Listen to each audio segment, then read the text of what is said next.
All right, you guys, thank you all for coming and welcome to the first of hopefully many cocktails and coral talk here at High Tide Aquatics. Thank you all for registering, donating, all that good stuff, showing up. Rich has always been a big influence to me, so I'm really happy to have him here. He's amazing, and you guys could get a lot of good info out of this. Before we start, I just want to say we lost somebody very important to this hobby and industry in the world a little over a week ago, so let's just, for Mr. Jake Adams, give a small moment of silence for what he did to the hobby. All right, R.I.P. Jake. With that said, here's Mr. Rich Ross. Jake is dead, now Rich.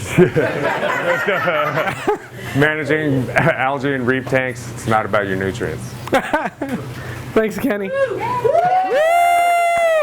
I'm going to the bathroom. Okay. So let's see if this works. My name's Rich. I like cephalopods a lot, but that's another discussion. This is my family. Halloween is very important to us. I'm a kiteboarder, so sometimes I go out jumping around. I can go into the South Pacific and kiteboard. And this was amazing because I was going as slowly as I could over all of this coral to see what it was. I live on Alameda, so I have a little island that I like to terrorize by dressing up as death and foiling around and scaring people. It gets really fun in February, because in October no one cares. This is my secret home lab at my house, which is now gearing up for a coral spawn, which will be happening, in like 15 days, maybe less. And that's really cool. I'm into that again. This is a Polypora larva. This is a millimeter here. Actually, that's half a millimeter. And that's spinning around by itself. So if you don't know, larvae of corals, they swim. That's just screwed up, but that's what happens. And it's super cool, so I'm excited to be back in the spawning game. This is my display tank. This was about a month and a half ago. It's been up for 20 years. There's an article about it in this month's Coral magazine I'm pretty excited about. And it seems to be doing okay. And I do this podcast called Reef Beef, so if you want to know what it's like to sit around with people who are slightly inebriated on a Friday or Saturday night of a convention and what they talk about and how they talk, that's the idea of Reef Beef. And since we're having in-person shows again, I've been to 3 of them this year, it's exactly the same thing. You just sit around and swear at each other and yell, and it's really, really fun. But today we're talking about problem algae in reef tanks. It's a really interesting topic to me. It can run amok. Why do we care, right? Because we care because people think algae is ugly. Problem algae is ugly. Good algae is good. What's the difference? One costs more, I think, is really dragon's tongue. If it was a pest, people would throw it out. And it can overwhelm your corals. And it's generally thought, although I hope to change your mind about this, that it is an indication of poor husbandry. I don't think it really is.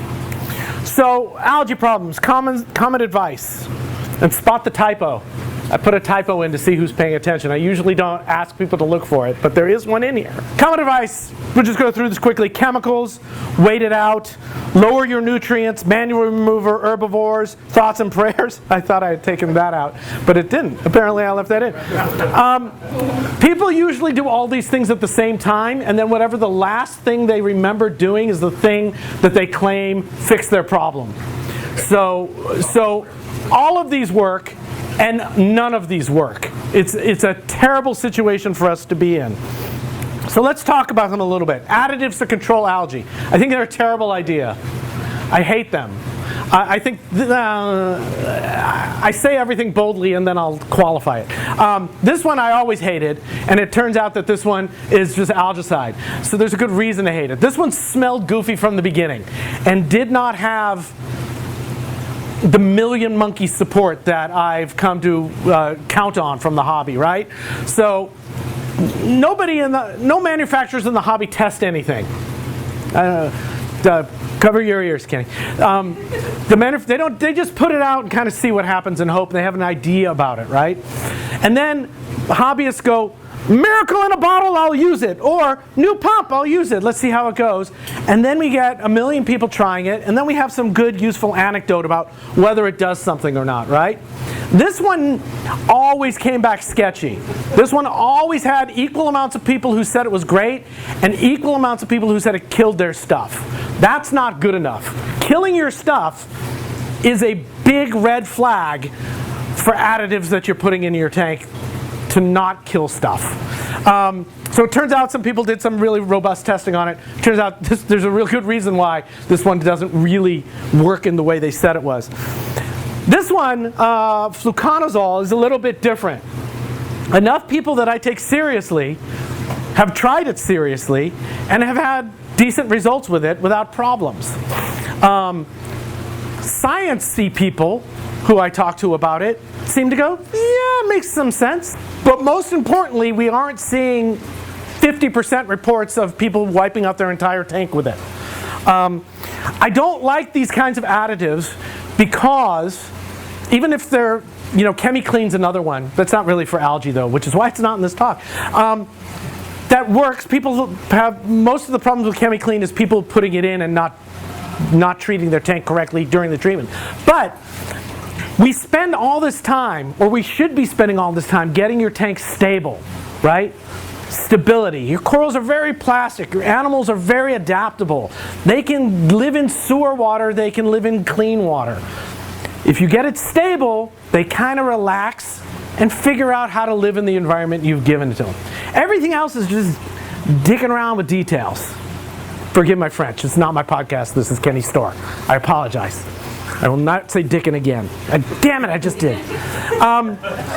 So anything you put into the water that's potentially going to mess up the stability you've worked so hard to achieve seems like a bad idea to me. You really gotta, you've got to be filled with alien queens in your tank to make me want to do anything, right? They've got to be breaking out and killing your family for me to want to do this to my tank. Now, that's just me. People are different. But that's my take on these kinds of additives. They're doing the exact opposite of what you're trying to achieve. The big one, this is one of the things I changed around. I pulled over on the way here as my mind was mindfully wandering, and I went, oh, this is a better order. And so I pulled over twice on the freeway to rearrange slides. So this is the big one, right? Controlling nutrients. That seems to be what everyone wants to do now to deal with algae. And it goes, the idea is kind of like this. People are obsessed with lowering nutrients. I did a talk in 2014 where I talked about phosphate in the Reef Aquarium because my aquarium had like 1.9 phosphate and like 70 parts per million nitrate. Not 0.1, 1.8, right? And 70, not 15, which seemed to be a lot at the time, but my tank was fine. So we did a talk about, and the reason people cared about phosphate is because Roaphos came out in 2003, and so all of a sudden we had a way to test phosphate and a way to remove phosphate. So all of a sudden that's what we got to deal with. We can do that. Before Roa came out, nitrate was the devil, because you could get rid of nitrate by sulfur denitrate or by doing big water changes. And I did that talk, and it makes me laugh all the time, because I said, you watch, people are going to be dosing nitrate and phosphate, not actually believing it was going to happen, and then it happened. People are obsessed with a number that they can control, or feel like they can control. So that kind of often becomes the de facto answer, right? Why do people tell you to take zinc when you get a cold? Because you can freaking buy zinc and take it right away. You can do something, and it gives you the dopamine hit that you have done something. I'm not a big fan, but the idea goes like this. The axiom is algae needs fertilizer, so more fertilizer means more algae in your tank, right? Back in napkin kind of makes some kind of sense. If you don't squint at it at all, you go, yeah, sure, right. I want my plants to grow, I throw fertilizer out there, and if I don't, I don't, right? Then the corollary comes, algae needs fertilizer, so less fertilizer means less algae. This is the one that is absolutely incorrect, I think. I think the first one's wrong too. But this one is not so much, and I hope to convince you of that Well, by writing not so much on the screen and saying good night.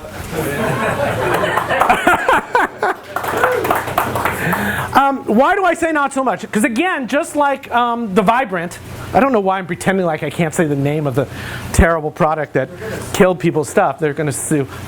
Line it up. Get in line and sue me.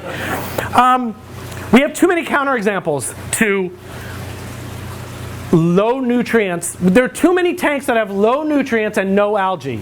Sorry. I need a Punnett square. They have low nutrients and tons of algae. And we have too many tanks that have ridiculous nutrients and no algae, right? If the idea of controlling your nitrate and phosphate worked, I would expect it to work. But it only kind of works. And then when it doesn't work, they tell you a different kind of way to take care of it. Oh, well, you took out too much of the nitrate. Now add some back in. Now we got to get ratios. And the ratio thing's making me nuts. But that's not what this is about. All right? So neither of those, the corollary of the axiom holds up. You wouldn't... I'm jumping ahead of myself. Why does this keep going? Because human problems to reefs are in the news all the time.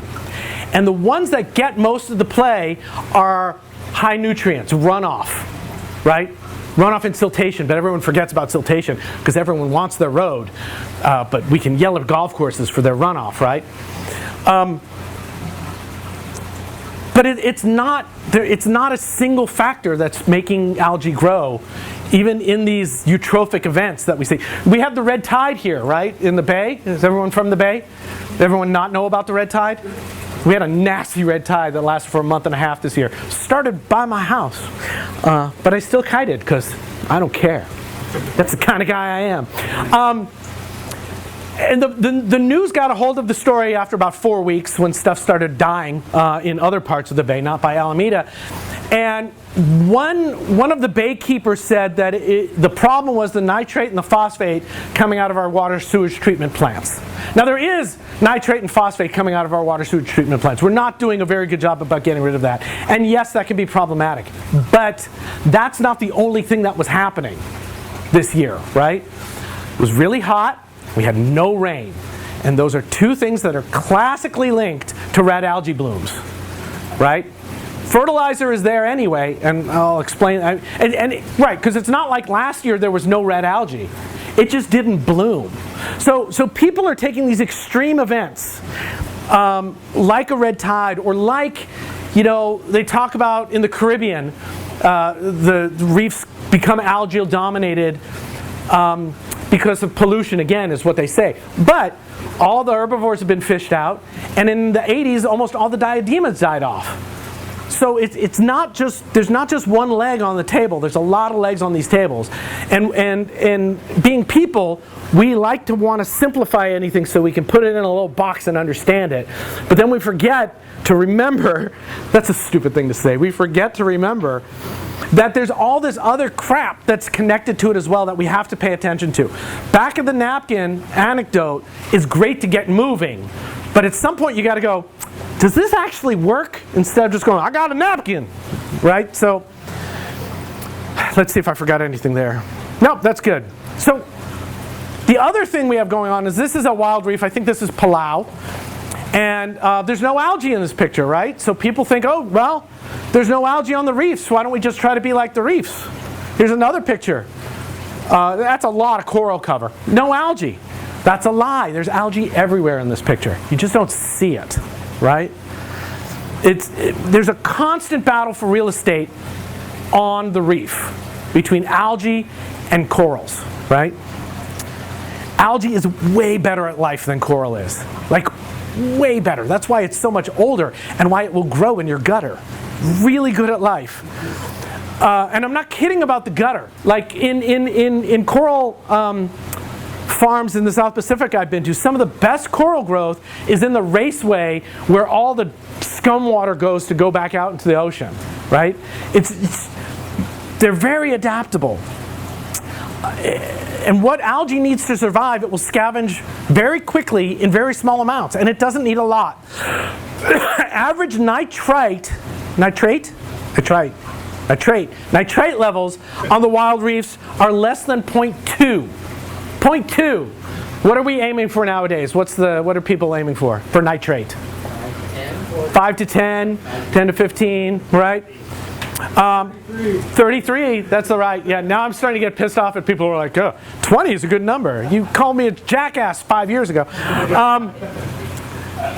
Jake, no. Average phosphate of wild reefs is less than 0.03 parts per million. Right? And now people are talking about, well, if my phosphate's 0.3, it's fine. Come back to 2014 and say that to me, and I'll kiss you on the lips. These are very low levels of nitrate and phosphate on the wild reef, right? So the idea is, if we try to keep our tanks at those levels, we won't have algae, except that is a bankrupt thesis at the beginning. There is algae all over the reef. Here, think of it this way. Here's another way to think of it. In this video, let me see if I can get this right.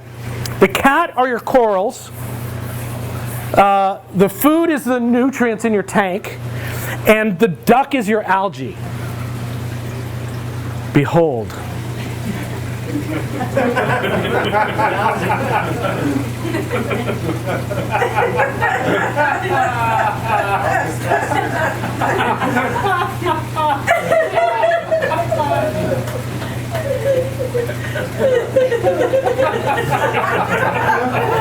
Right? You are not going to put not enough food in your tank to keep your corals alive, but kill your algae. It's not going to happen. They need so little fuel to get going and to bloom and to do well, you're not going to get ahead of it. At least not with current understanding and science of how it works. You just can't. Mark Levinson was talking to me and he's like, well, when he lowered his nutrients, it was really easy to pull the hair algae off. It's really easy to pull the hair algae off anyway, Mark. Come on, Levinson. You let the algae grow, and right, it grows big enough. That's not how it wants to be, right? The algae doesn't like to be all long like that. It grows long like that, so it freaking breaks off and then goes somewhere else and colonizes. So yeah, once it gets long, you pull it off. It just comes off. This is what it's supposed to do. The duck is always going to eat more food than... You can't get rid of this duck by not feeding the cat. Right? So there. Done. I'm leaving again. And here we go. So what is controlling the algae on the reefs, right? Herbivores. Right? Man, this should blow my mind when I say this out loud. What do we think they're eating? Right? Schools of 100,000 yellow tangs around the Kona coast? They're waiting for PE mysis to be dropped in? You know, these convict tangs around a small thing I was at in French Polynesia, you can see what they're eating. They're eating the friggin' algae. That's what they do all day. They swim around and they eat algae. If they don't do that, the algae gets too big, and then they can't eat it effectively. That's why you've got the other school in the background of another kind of herbivore, the parrotfish, who will take off bigger chunks of rock and scrape the rock to get algae off the reef, right? Our tanks don't deal herbivory-wise with big algae very well because we don't keep 3-foot fish in our tanks. But I tell you, on the reef, big buffalo wrasse, bullhead wrasse, they come in and they just chomp through stuff. We don't have that. We got these things, right? And not just fish, right? And I'm telling you, I was on this reef for 3 or 4 days. I swam around it a couple times every day. And there were 3 schools of convict tangs that were equidistant apart. And then there was 2 blacktip reef sharks, right? All of it's important, right? If there's too many herbivores, they're going to eat all the algae and then they have nothing to eat and they're going to go away. If you have predation on them with a healthy shark population, they're going to have to work harder to stay alive. They can't just become loser dropout playing Xbox fish. I don't know what that even means. But I'm going to show you a jackass fish right now, right? So where there's no Where there's herbivores on the reef, there's no algae. But I hope you're convinced by just watching the couple minutes of them feed that they are doing that all the day. They are just swimming around eating, you know. And why don't they eat the bigger stuff? They're like deer, right? A deer doesn't eat the branches, it eats the new shoots and the leaves.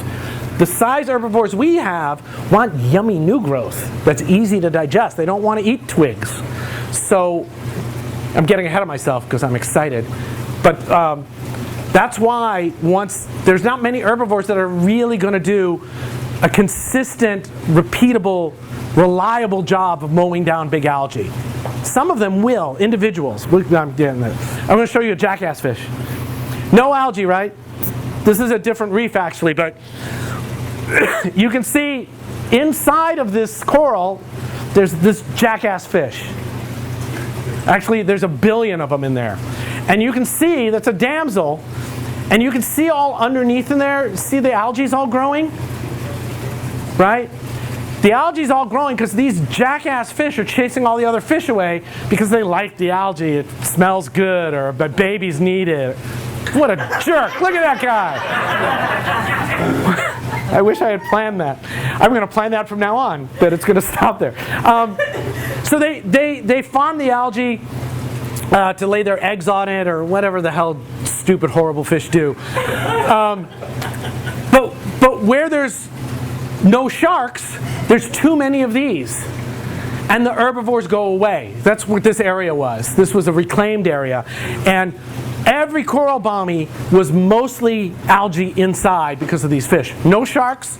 Didn't see a single shark. We were here for 4 days. No sharks at all. So nothing's hunting these guys. And these guys are chasing the other herbivores away because they don't want them to eat their algae because they're jackasses. So there's algae on the reef all the time. Herbivores are eating it. That's why reducing your nitrates and phosphate won't work. Good night! A little bit more about this. This is a place called Buck Island. This is a coral graveyard. This is, oh, I forgot my stick. I'm sorry. This, my professor stick. This is a little bit of Aquapora palmata that's alive. Everything else is dead, right? This is the Caribbean. Bad news, bad scene, right? Why is this rock not covered in algae? Because the fish are too stupid to know all the coral's dead, so they're still doing their jobs. Oh, I got a stick. This is a fish. His name is Frank. They're not too stupid, they're just trapped. What are they going to do? They still got, the graveyard is such that they still has all the structure. In 10 or 15 years, that's going to collapse as well. And then I don't know what's going to happen to this because there's no natural recruitment from the tidal patterns here. But they have all this structure, it's a thriving reef except no coral. So the structures are almost more important than actually the structure is the important thing on a coral reef, right? It just happens to be a living structure to deal with problems like this. So these guys are constantly cleaning it. Here is, it's a little bit hard to see with this resolution, but I've got the stick now. This was a study on diadema as they were coming back. They're waning again. They were coming back really well for a long time. Now there's a problem again. Diadema aren't like fish. They don't just go out and forage randomly and then go to sleep wherever they are. They have, what's it called, a range that they stay in. And you can see the diadema center point is somewhere back here. And then here's the edge of their range.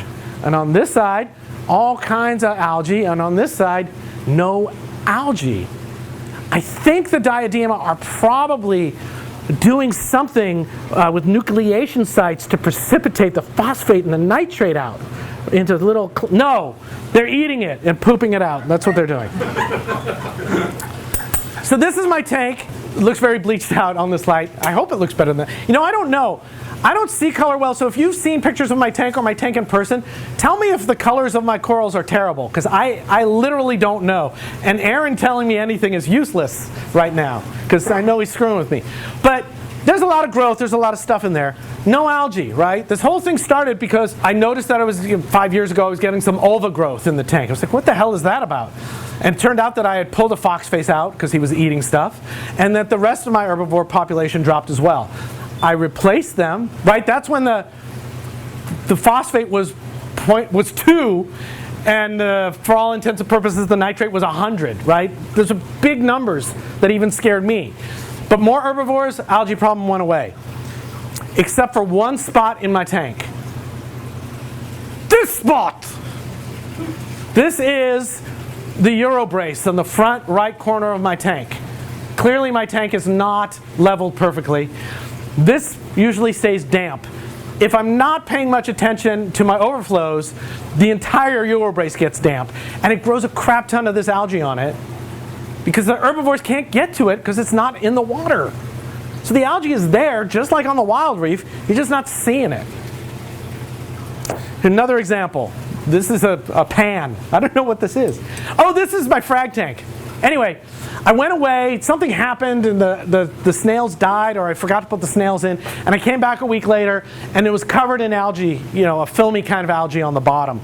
Maybe this picture shows it better. Yeah, and so I got a couple handfuls of snails, threw them in there, and this was like 2 days later, right? They just ate the algae, right? There's no predation, there's no other fish in there to screw up the herbivores, they just went to town, right? Here's what it looked like. There's no algae, they ate it all. Now it's getting covered in coralline. The only algae, this was just before MASNA, the only algae I could find in that tank was on this temperature probe. And that's because it was hanging in mid-water column. So I took it and I jammed it by this egg crate, and I made a big bold, I said, by the time I get home there will be no algae on the temp probe. And I scraped it. No, they ate it. They just ate it all.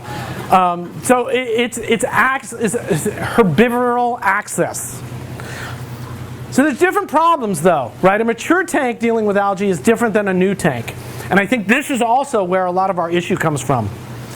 New tanks in the uglies, benthic succession. This all started, I think, when we started moving away from live rock and dry rock was the way to go. That became the push in the last 10 years. It's switching again now. It started with artificial rock, which I'm all hands up, yes, artificial rock. When the company started pushing dry rock, I started going, you're losing all that biological soup that we don't understand that we're trying to stabilize in our tanks. So it made me nervous. And then I think also pushing that was the idea of I don't want any parasites in my tank. I don't want any diseases or parasites, right? Which I think, just an aside, is really, really hard to do that. You've got to be dedicated to your QT process in a way I guarantee most of you are not dedicated to your display tank.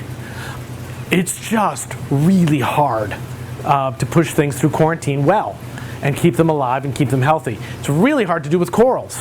There's ways you can do it. They get more risky. So the idea of sterile, sterile, sterile is what the vets love. But they don't care how many get through. They just want them to have no disease at the end. And sometimes they don't. Sometimes they do, even with all the sterile, sterile, sterile. So I think we got away from the live rock thing because people got scared off of problem algae or vermitid snails or ick or live monkeys that sometimes get on the rock. Wouldn't that be cool if there's monkeys on the rock? That'd be terrifying. Have you ever had a monkey? Don't get a monkey. That's like a 3-year-old on crack that never gets old. And doesn't understand diapers. I've had too much experience with monkeys apparently. What's happened now, I think, is that a lot of people think this is what a reef tank looks like. Right? When I first thought of this and started talking to people, I was like, this can't be how it is. Because this is too stupid. But it is. And it's not stupid. It's kind of weird. It's that the hobby changed. The hobby got a little collectoritis-y. The idea of having stuff on little pedestals rather than growing like this one became attractive because you can get to this in a year. That's going to take longer. It's much easier to grow stuff on a frag plug and then break it and then sell it to your buddy for $500 than it is to grow it out and then chuck them off a big piece and throw it at them like we used to do in the 2000s. but I don't care. You rip off your friends. I think it's a good idea. I don't really care at all about the money part of it. But I think a lot of people have got this idea that this is what their tank should look like. And I talked to some people about this at Aquashella, and they were like, absolutely, that's what people think of. You see, there's these new aquascapes that are kind of like these candelabras with these little pedestals on it. And it's exactly for taking a plug of something and putting it on there and displaying it. And once it starts to encrust over the plug, people break it off because they're scared. What if something happens and I can't remove the coral? That's definitely a way to go. I'm trying to wrap my brain around that more as not to dismiss it. It's not a stupid idea. It's just very alien to me. The idea for me is you're setting up a tank, you're leaving it set up and stable as long as you can, and you're going to grow the crap out until it kills each other and fights, and you have to intervene. You have to do something. But that's what I want to do. But that's not what everyone's goal is. But they think, because they set up new tanks, and when you set up a new tank, your aquascape matters because you're looking at this tank, and to have a crappy aquascape is really horrible for 6 months as your tank grows in, right? But remember Buck Island, right? This is the exact same kind of stuff as this. It's just been in the water for several months, right? People complain that their algae is getting brown or green. I mean, their rock is getting brown or green. It's like it's supposed to. It's supposed to look like whatever colors this is being shown right now. But they forget that. So, right? This is called benthic succession, right? A brand new substrate gets put in, different stuff that lives on the benthos, whatever that is, if it's microfauna or if it's micro animal. No, that's fauna. Flora. It starts to grow on the stuff, and you get different successions of it. You get different levels of it through time, right? So this is like a month in. A little while later, you can get this algae growing on it because the algae has finally gotten what it needs. The rock has become seasoned enough. There's enough whatever the algae wants right in these spaces for the algae to take over and grow. Right? That's all that's going on here. And you can see here, here's a new piece of that Stax rock. Here's a piece that's been in the tank for 6 months. Right? And because I feel like doing it, I did this once before, but I can't find the pictures. I'm doing a progression. These are all a week older. So this was put in, this was a week later, this was a week later, this was on Friday, right? So 2 days, a week and 2 days, 2 weeks and 2 days, and right?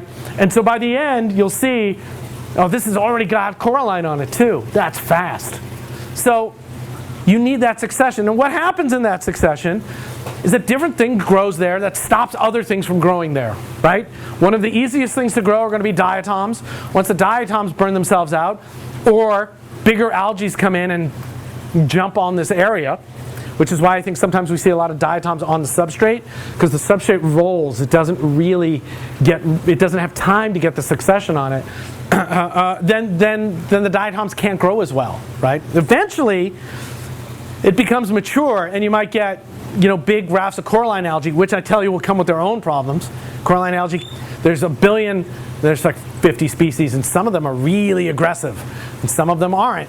They will overgrow stuff, but hair algae is not growing on this if it's healthy. It just can't. It might get into a nook and cranny and a crack, but this will stop it from growing. The more corals you have on your live rock, the algae can't take hold. It can't fight the coral unless a bunch of the coral is dead at the tip. Then all of a sudden the algae has a place it can grab a foothold. Then we're in a real estate war, and eventually the algae gonna win because algae is way better at life than corals. Does that make sense? Am I full of crap? Those are two different things that don't necessarily go together. So what do you do about algae? So a few things we'll talk real quick. Get it while it's small. There's a few things of bubble algae here, right around here. And this person on a forum was talking about tearing down their whole tank because of the algae was right here. Right? That's how far it's come. People are terrified of anything that doesn't look right. Some people, even like at the first sign of a spot on their fish, will do a fallow period for 80 days, 86 days. Aaron. I'm just making fun of Aaron. But while it's small, there ain't no reason not to pull that plug out and scrape the algae off, right? Truthfully, it's bubble algae, so let's see if we can nail this down. There is no reproductive mechanism inside the bubbles. Popping bubble algae will not put spores into your water. That's not where the spores are. They're just not there. Talk to a phycologist. They will tell you that in words that will make no sense to you unless you speak phycologist talk, but there are no spores. So just pop them. Go ahead and pop them. Who cares? Plus, you've already got the algae in your tank. What are you worried about? I mean, seriously. Oh, my dog has fleas. Better keep him away from the fleas. I mean, if you're treating... okay. You can pop these. It's not a big deal. You're the main herbivore. This is probably a very important point. Biological controls are not a sure thing. And just because someone says a rabbitfish mowed down their turf algae doesn't mean another rabbitfish is going to grow down your turf algae. Doesn't mean that rabbitfish is going to mow down your turf algae. You know, I know John and I talk because John's got some snails that do a pretty good job for him. We're going to talk about those snails in a minute, actually, because there's some funny stuff about those snails. So since you're the main herbivore, and you have to make it easier for your fish, right, or your herbivores, right, because they're like the deer, they're not eating the roots or the sticks. They want to eat the yummy parts, so you've got to do it yourself first, right? And what do you got to do? Let's see. Crop down long algae. Be like Mark Levinson and peel it off and go, oh my God, it comes off. Because it does, because it's got no branches. It's freaking filamentous algae that's supposed to wrap around stuff. Okay, we can stop making fun of Mark. It's so easy. Problem rocks. If you got a newer tank and you can pull a rock that's infested with whatever you don't like on it, just pull the rock. Just pull the rock off. Put it in fresh water for a couple days if you're super lazy. Spray with muriatic acid, wearing all kinds of protective stuff so you don't sue me, because I said use muriatic acid. If you got flat rocks, flip it over. The algae will then die because it's got no light. It's already in your tank. You don't care if it gets anywhere else. It's already there. I like pulling rocks and scrubbing them. You can even do it with big ones if you need to. Kill it while it's small. We talked about that.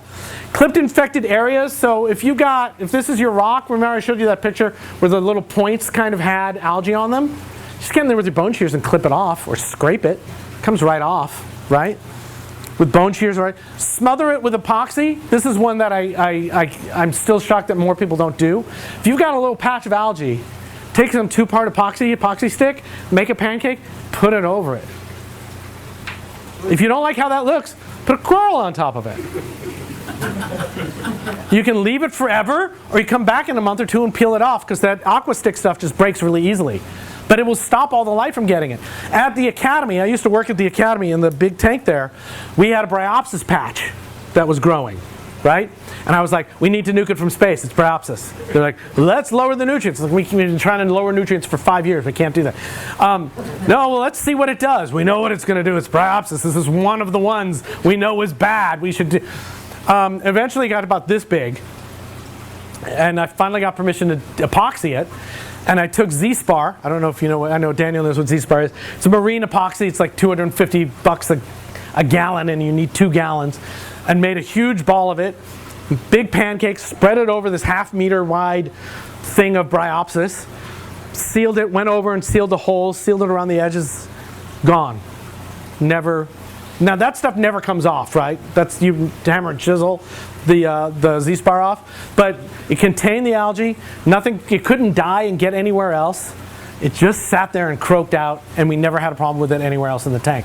I've done it in my small tank too. If you've got a coral, like there's a branch like this is what corals, this is in my head, corals looks like this, right? And this 2 inches is all screwed up and there's algae growing, just cut its arm off. Why even spend the time? Just give it a fresh start. If you're excited about, can I rehabilitate this piece of coral that is being killed by this algae, by all means enjoy that process. But you have to, that's like QT, I think. You have to enjoy the process. Otherwise, you're going to go, why the fuck am I doing this, right? So, and then, you know, you keep that piece of coral for 2 months, and then it dies, and you throw it away like you knew you should have done in the first place. But if you want to, please do. Don't take away the 2 things. Goal-oriented and experience-oriented are 2 important different deals, right? Pop bubble algae. I like to say that one. Pay attention to your herbivore population. They will wax and wane over time. And you may have one herbivore that's doing 90% of the work and you don't know it, right?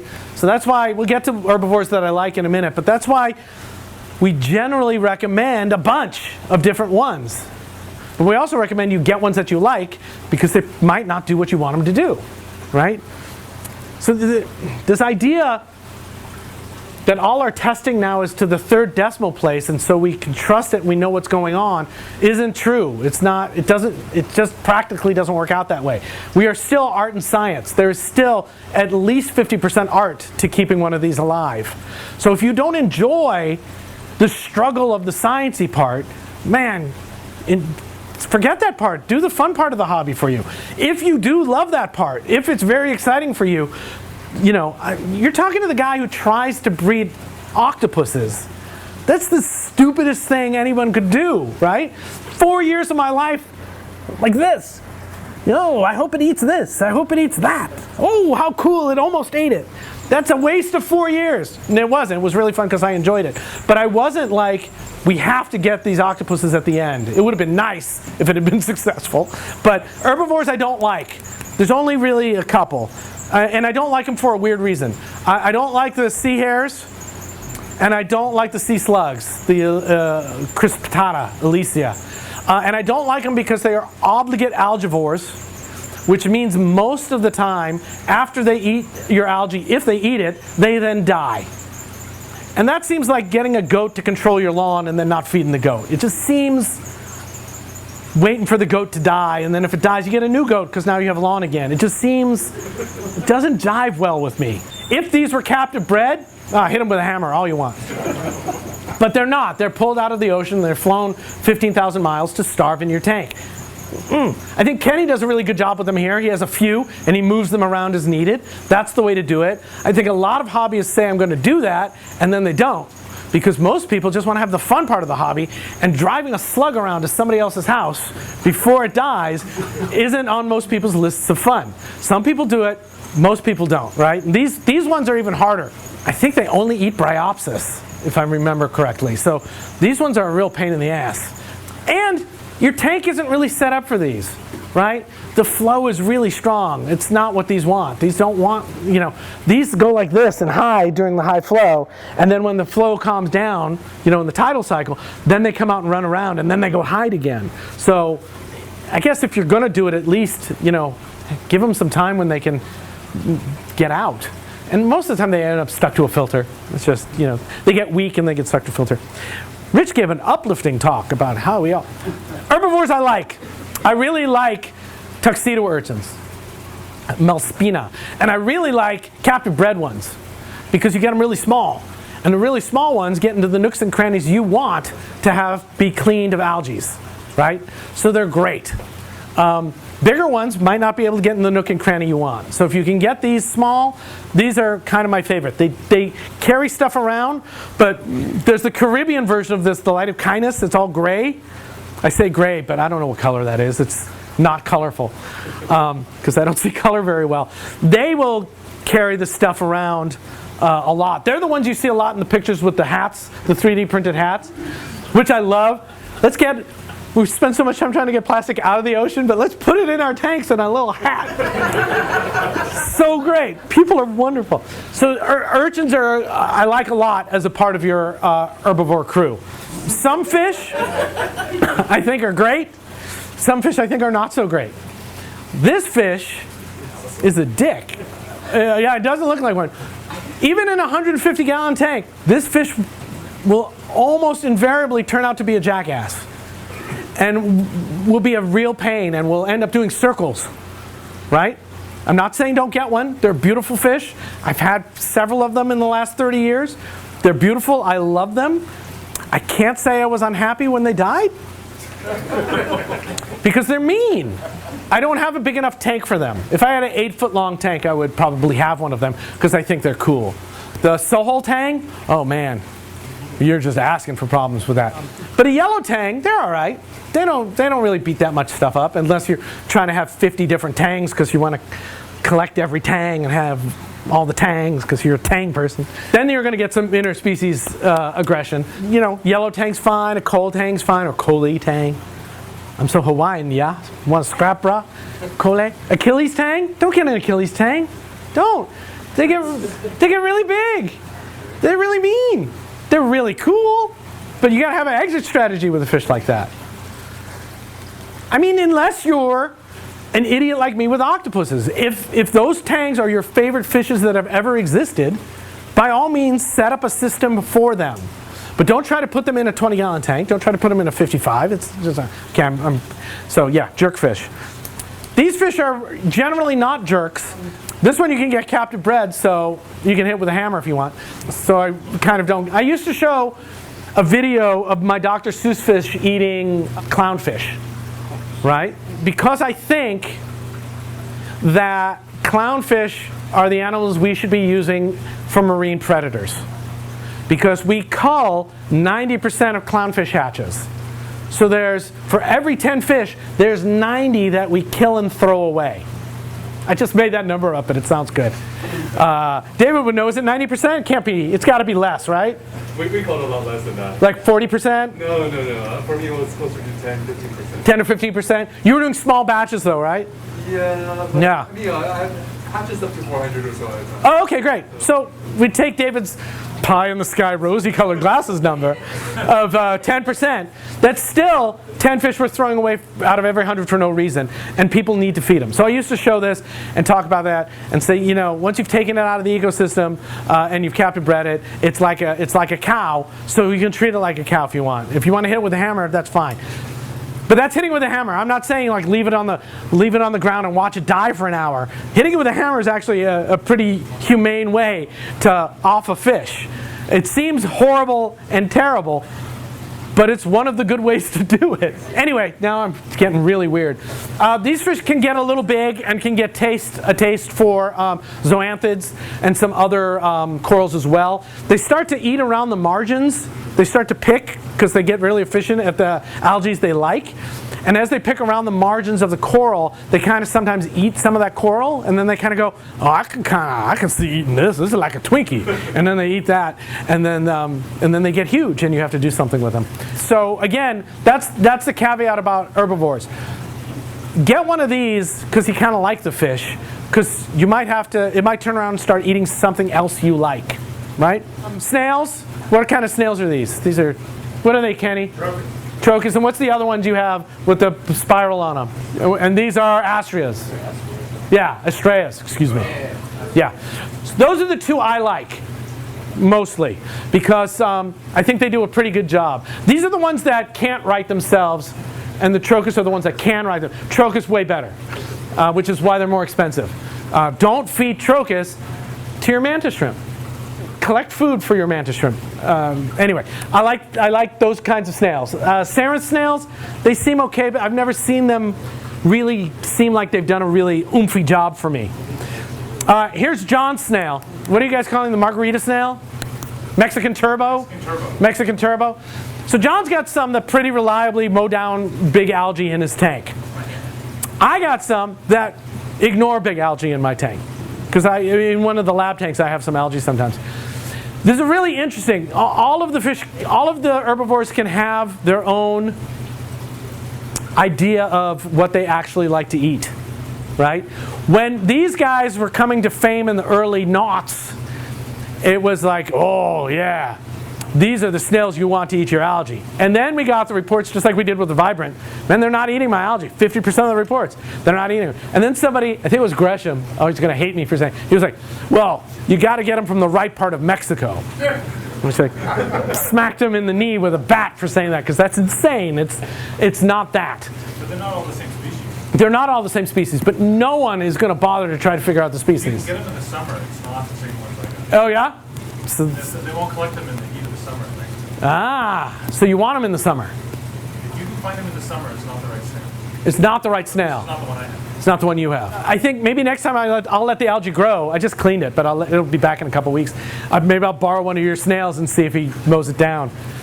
So, you know, snails, you're not really going too wrong with snails. The 3 snails I've talked about, they're not going to do much damage. You know, the big zebra snail can become a bit of a bulldozer, but, you know, these are easy. Also, don't forget that The herbivores you see are not the only herbivores. I've always been a big fan of Gammarus amphipods. You can collect them at the shore here, and they do just fine in your tanks. You can buy them pretty cheap. I think it's like $30 now for 1,000, and they ship them to your house, and then you have 1,000 of them. I used to use these a lot to feed octopuses.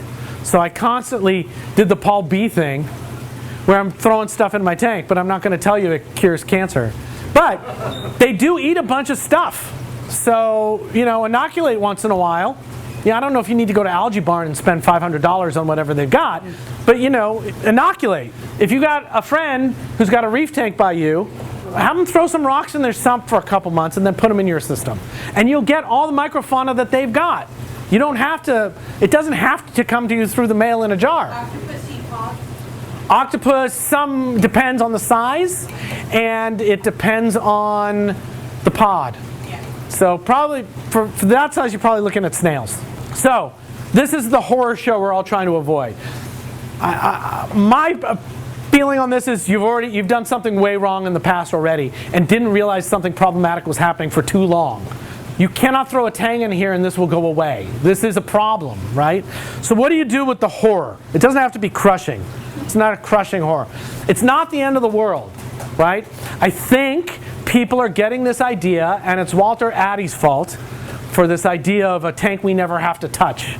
Or everyone wants one of those little glass orbs with a shrimp in it.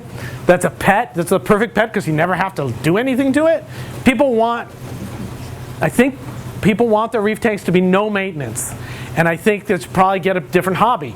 As I age out of this hobby, I go, man, it's just, the dishes are never done, right? You there's always a little bit of dishes. Just do the dishes. Takes a minute. It's way easier to do the dishes and pull a little bit of algae once a week if you see it than let it get to this point because you were lazy. Or, there's legitimate distractions. I'm not gonna, But, so it's not the end of the world. You just have to do some stuff, right? And it may be an intense week or so of doing stuff. Change out the algae rock. Right? If you've got algae that's covered in if you got algae that's covered in rock, if you got rock that's covered in algae like that, you're going to have to nuke it from space anyway, right? It's bad. You might as well pull it out, scrub it. You do it in over 3 days. Take some of it out, hit it with 10% muriatic acid, which is not what you buy in the store. You buy 37% in the store and then dilute it with 10 parts of fresh water, pouring the acid into the water, and absolutely wearing gloves and a face mask for the 37%. 10% you can drink, you'll be fine. The 37%, don't drink it. Or what's that other stuff people are using? Hydrogen peroxide. People are reporting good results with that. How long do you leave it on? They just use regular full strength like you get from the store. And how long do you leave it? As long as you want in that case. Okay, great. So it's the same, I see it almost exactly the same as muriatic in my... It's not dangerous. Yeah, 10% is fine. So do that to your rock, right? If you've got a lot of algae. You can pull it out, you can put it in a tub, you can spray it, come back in 15 minutes, spray it, come back in 15 minutes, spray it, rinse it out, put it right back in your damn tank. Most of your microfauna and microflora is going to stay alive during that process. Your bacteria is probably fine during that process. You can do that. Do a rock a day if you don't want to do it all at once, right? Flip the rock upside down. Actually, the first thing I would do is pull out as much of the algae as I can with my hand. You can also do it lights out. I had an issue when I set up the Secret Home Lab. When I reset it in 2019, I went away for a couple weeks, came back, one of the tanks was as bad as that picture. I did 3 things. I pulled all the stuff I could out. I scrubbed every surface with a toothbrush. I put a filter in the tank, which I'll show you in a second, and I turned the lights out for 5 days. And then I put herbivores in when it came back on. Never had an algae problem in that tank again. Lights out, if you're nuking it from space, that's great. It will work. If you could get your nutrients to 0 and 0, which you can't, but if you could, it would kill the algae. But it would also kill everything else you want in the tank, right? All the bacteria you've got, everything. So, you could freshwater dip it and probably give it a good shock too. But that's going to be problematic for your other stuff. Nuke it from space, just get Ripley to throw a nuke at it. I said this already. Drink the muriatic, don't drink it. But it's fine, it's 10%. Here's the filter I like. I was talking to somebody about pleated filter cartridges for ick. This little polishing filter comes with a small pleated cartridge in it. I should really contact these people if I'm going to show this slide. So it becomes a micron filter. You know, like just your filter floss, algae can wiggle its way through it. This is going to catch almost everything. I use these all the time. I use these if I'm scrubbing or if algae, or if I'm storming the tank, right? My tanks don't have a lot of throughput from the sump. Even though I collect a lot of detritus in the sump, but I get detritus, especially in the lab tanks, which is really just a trickle going through. So every couple of months I storm them up and use this to export as much as I can. But like I said, the idea of, you don't have to remove the rocks if you don't want to. You put them in, pull all that you can out. Don't be dumb and just let it float around, right? Then scrub it, but don't get crazy about trying to remove every last bit, because then it's going to infect the tank. Trust me, it's already there already. And this filter is going to filter it out pretty good over 24 hours. I mean, I did it once where there was long pieces of algae and I just couldn't care anymore because the day was long. And it was wrapped around a bunch of my acros. And I came in the next morning, it was all picked up into the filter, right? Because I've got wave action that changes throughout the day, so nothing really can get stuck on the corals. Anyway, too long didn't read. Algae problems are not fixed, they are managed. The dishes are never done. Do a little bit of work every week and your life is a lot easier than trying to do everything at once. I want to thank High Tide Aquatics, the beefers, and especially Fair Use Laws, because I didn't credit anybody. And this is my podcast. I want to thank Kenny for having us here tonight. It's a really cool event. And if we got time, I'm happy to take questions on this or anything else you guys want to talk about. Like my pointy stick. Then get out of here.